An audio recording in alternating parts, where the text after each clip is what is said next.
नमस्कार, जय हिंद दोस्तों। मैं आपका दोस्त शुभम गिरी आप सभी लोगों का हार्दिक स्वागत करता हूं अपने YouTube channel study with Shubham Giri में।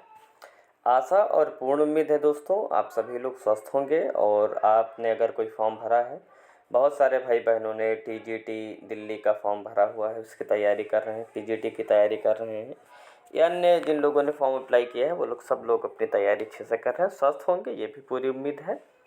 और बहुत सारे लोग घूम रहे हैं भाई, अच्छे से घूमते रहिए, नौकरी में आने के बाद तो वक्त नहीं मिलता है। चलिए दोस्तों, अपने मूल टॉपिक पर हम आते हैं। दोस्तों, आज हम दो टॉपिक पर बात करने वाले हैं। पहला हमारा टॉपिक यह है कि इंटरव्यू जो आपका लगा हुआ है प्रिंसिपल का, उसका हमारी ज्वाइनिंग पर क्या असर पड़ेगा। और दूसरा सवाल सबसे ज़्यादा मुझसे पूछा जा रहा है कि क्या सभी पद जो हैं, अकाउंटेंट है, जूनियर असिस्टेंट है, हॉस्टल वार्डन है, टीजीटी है, पीजीटी है, प्रिंसिपल है, क्या इन सभी का जो ज्वाइनिंग होगी वो एक साथ होगी। तो हम इन दो मुद्दों पर आज की चर्चा हम करेंगे। दोस्तों, सबसे पहले मैं बता दूं कि प्रिंसिपल की पोस्ट जो अभी तक पेंडिंग थी, आधे बच्चों का पेंडिंग था, आधे बच्चों का अब बुलाया गया है इंटरव्यू के लिए। तो ये दोस्तों, हम सभी जितने भी कैंडिडेट हैं जिनका चयन ईएमआरएस में किसी भी पद पर हुआ हो, उन सभी लोगों के लिए दोस्तों बहुत बड़ी खुशखबरी है। क्योंकि जब तक प्रिंसिपल का कार्य आगे नहीं बढ़ेगा, तब तक जितना भी ऑफिशियली वर्क है दोस्तों, उसको फिर आगे बढ़ने में दिक्कत हो जाती। और यही एक मुद्दा है और यही एक कारण भी था। अन्य भी बहुत सारे कारण थे, चुनाव भी उसमें से एक है कि जो प्रिंसिपल की पोस्ट ना होने के कारण, उनके आगे ना बढ़ने के कारण जो ज्वाइनिंग थी वो धीरे धीरे दोस्तों लेट हो रही थी। मगर अब उम्मीद हमारी इसलिए जग गई है क्योंकि जो अभी प्रिंसिपल की पोस्ट के जो पेंडिंग लोग थे, उनको जो है इंटरव्यू के लिए बुला लिया गया है। और कल नोटिस भी जारी हुआ था और आप देख भी सकते हैं 20, 21 और 22 मई, इन 3 दिनों में दोस्तों ये जो बचे हुए पेंडिंग इंटरव्यू हैं ये सारे दोस्तों कंप्लीट हो जाएंगे। ठीक है, और जैसे ही कंप्लीट हो जाएंगे इनको स्कूल अलॉटमेंट कर दिया जाएगा। आई थिंक स्कूल अलॉटमेंट ये भी हो सकता है कि प्रिंसिपल की पोस्ट का पहले देखने को मिले कि उनको कौन से स्कूल में जा कर के अपना भार संभालना है। ठीक है, और अन्य पोस्टें जो हैं वो दोस्तों सभी लोग जानते हैं कि जिस विद्यालय में आप होंगे, प्रिंसिपल के ही अंडर में रह करके कार्य करना है और उसी के अनुसार आपको चलना है। ठीक है, एक तो टॉपिक ये हो गया दोस्तों। तो ये हमारे लिए बहुत अच्छी खबर है, प्रिंसिपल की पोस्ट आगे बढ़ी। और जितने भी मेरे प्रिंसिपल की पोस्ट के लिए चयनित भाई बहन हैं, तो आप सभी लोगों को मैं एक बार फिर से बधाई देता हूं। और ख़ासकर उनकी परेशानी का अंत हुआ है जिनका इंटरव्यू अभी तक नहीं हो पाया था और वो बार बार मुझसे पूछ रहे थे कि सर इंटरव्यू कब होगा। तो आप लोगों का भी जो इंतज़ार है वो दोस्तों समाप्त हो गया। ठीक है, अब आगे हम दोस्तों बात कर लेते हैं कि क्या जो पोस्टिंग है वो एक साथ होगी या फिर अलग अलग चरणों में देखने को मिल सकती है। तो आप सभी लोग जानते हैं कि जूनियर असिस्टेंट का स्किल टेस्ट का अगर आप सभी लोग देखेंगे उठा करके नोटिस, तो आप दोस्तों उसमें एक चीज़ पाएंगे। उसमें आप देखेंगे कि जो जूनियर असिस्टेंट यानी जो जेएसए वाली पोस्ट है, उसका जो डॉक्यूमेंट वेरिफिकेशन की लास्ट डेट है 30 और 31 दिया है उसमें। यानी कि जो 31 मई दोस्तों है वो डॉक्यूमेंट वेरिफिकेशन की लास्ट डेट है। और ये मान कर के दोस्तों आप चलिए कि यही 31 मई तक जितना भी डॉक्यूमेंट वेरिफिकेशन की प्रक्रिया है और प्रिंसिपल के जो इंटरव्यू की प्रक्रिया है, सारी की सारी दोस्तों मई में कंप्लीट हो जाएगी।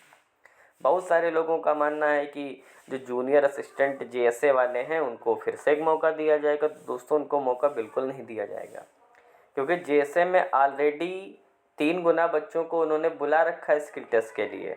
और जिसको नौकरी नहीं करनी होगी वो 15-16 मई को अपना स्किल टेस्ट ही क्यों देगा, है ना। ऐसा तो है नहीं कि 10-12 दिन में उसके विचार बदल जाएं।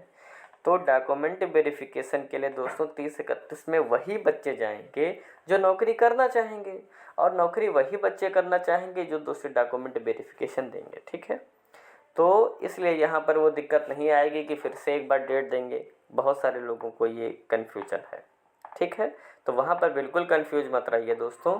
स्किल टेस्ट में जो बच्चे पास होंगे वही बच्चे वहाँ पर आपको डीवी में देखने को मिलेंगे, और डीवी वही बच्चे देने जाएंगे जो नौकरी करने के लिए लालयित होंगे। अन्य बच्चे क्यों जाएंगे? वो पहली चीज़ स्किल टेस्ट ही नहीं देंगे 15-16 मई को, है ना।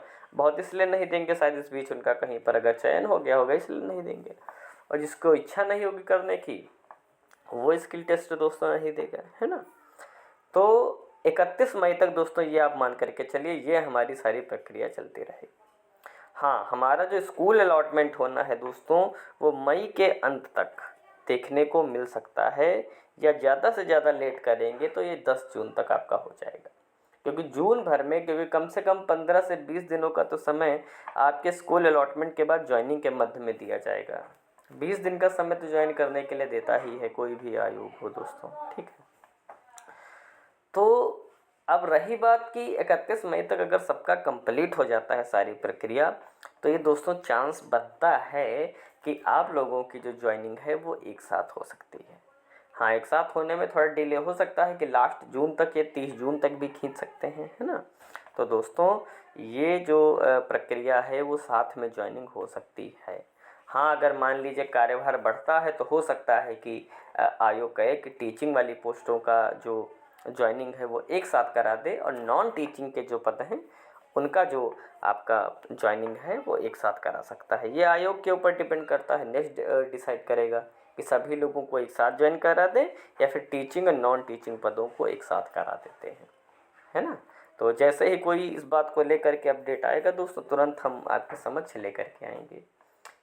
और फिलहाल तो ऑफिशियली कोई अभी नोटिफिकेशन कल से लेकर अभी तक, जब तक मैं वीडियो अपलोड कर रहा हूँ तब तक कोई नहीं आया है।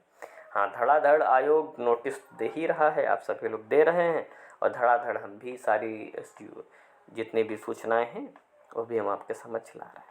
दोस्तों ये सारी जानकारी थी जो हमने आपको दे दी, एक डिस्कशन था, अच्छी चर्चा थी जो आपके समक्ष हो गई।